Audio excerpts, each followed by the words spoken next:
Foi un veciño de Rianxo que deu a voz de alarma ao detectar a presenza de 3 individuos que estaban a ofrecer ameixa de dubidosa procedencia polas vivendas da contorna.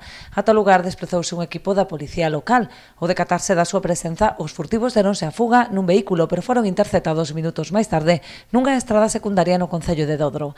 Transportaban 5 kilos de ameixa xapónica extraída irregularmente, posto que nin contaban con documentos que acreditasen a súa trazabilidade nin estaban en posesión do permiso de explotación.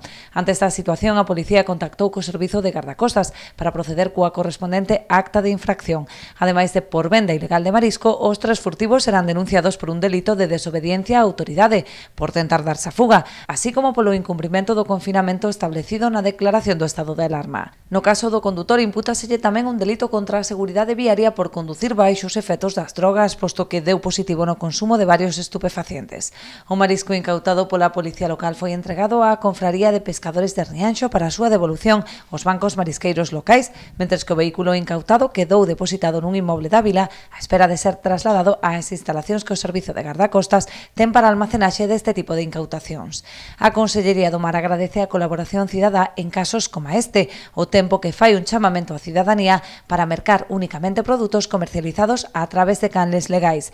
A actividade pesqueira e marisqueira, así como os sistemas de control das zonas de produción seguen operativos, polo que os consumidores contan con total garantía sanitaria. Nestes momentos, a Consellería insiste tamén na obriga de cumprir as normas de confinamento decretadas pola Xunta e polo Goberno do Estado para facer fronte á alerta sanitaria xerada polo coronavirus.